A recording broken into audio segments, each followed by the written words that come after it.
Hello, আসসালামু আলাইকুম প্রিয় বন্ধুরা, আশা করি আপনারা সকলে ভালো আছেন। আপনারা দেখতে পাচ্ছেন বাংলাদেশ সরকারি কর কমিশনে একটি নিয়োগ বিজ্ঞপ্তি প্রকাশ করা হয়েছে। এটি বাংলাদেশ শিক্ষা মন্ত্রণালয় থেকে একটি নিয়োগ বিজ্ঞপ্তি প্রকাশ করা হয়েছে। এটি হচ্ছে আপনারা দেখতে পাচ্ছেন প্রাথমিক ও গণশিক্ষা মন্ত্রণালয়ের প্রাথমিক অধিদপ্তর থেকে একটি নিয়োগ বিজ্ঞপ্তি প্রকাশ করা হয়েছে। এখানে দেখতে পাচ্ছেন পদ সংখ্যা রয়েছে 2169টি। এটি ডাইরেক্ট নিয়োগ হবে, প্রধান শিক্ষক না, সহকারী শিক্ষক না, এটি ডাইরেক্ট নিয়োগ দেওয়া হবে প্রধান শিক্ষক পদে।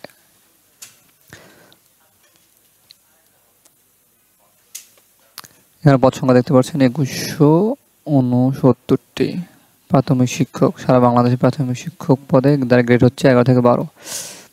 এর জন্য যোগ্যতা থাকতে হবে, কোনো শিক্ষাগত যোগ্যতার ক্ষেত্রে বলা হয়েছে বাংলাদেশের যে কোনো বিশ্ববিদ্যালয় থেকে দ্বিতীয় শ্রেণী গ্রেড হলে আপনারা এখানে আবেদন করতে পারবেন, অর্থাৎ আপনার কোনো পর্যায়ে তৃতীয় বিভাগ থাকা যাবে না।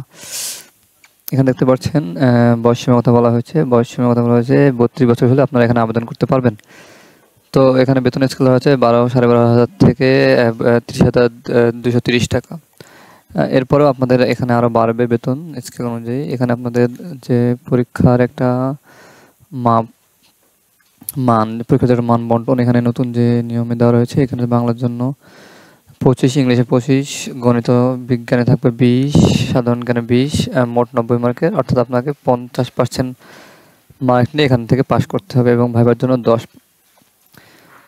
এর আবেদন শুরু অলরেডি হয়ে গেছে, আপনারা আবেদন করতে পারেন।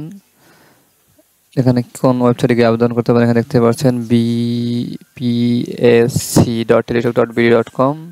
এই ওয়েবসাইটে গিয়ে আপনারা আবেদন করতে পারবেন। এর জন্য আপনাকে একটা ফি জমা দিতে হবে 150 টাকা থেকে 200 টাকা।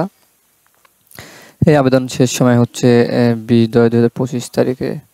এর মধ্যে আপনাকে ইনশাআল্লাহ এটি থেকে আবেদন করতে পারবেন। এর বিস্তারিত আমার এই ভিডিওর ডিসক্রিপশন বক্সে পিডিএফ লিঙ্ক থেকে আপনার পিডিএফটি ডাউনলোড করে ভালোভাবে পড়লে আরও সুন্দরভাবে বুঝতে পারবেন কীভাবে আবেদন করতে পারবেন। তো দেরি আর না করে দ্রুত সহজেই এই অনলাইনের মাধ্যমে আপনারা প্রাইমারি নিয়োগের যে বিজ্ঞপ্তিটি আছে এখানে দেখতে পাচ্ছেন কোন গ্রেডের জন্য কত টাকা ফি এবং কীভাবে করবেন তার পদ্ধতি এখানে দেওয়া রয়েছে। তো দ্রুত আবেদনটি করে ফেলুন। আসসালামু আলাইকুম।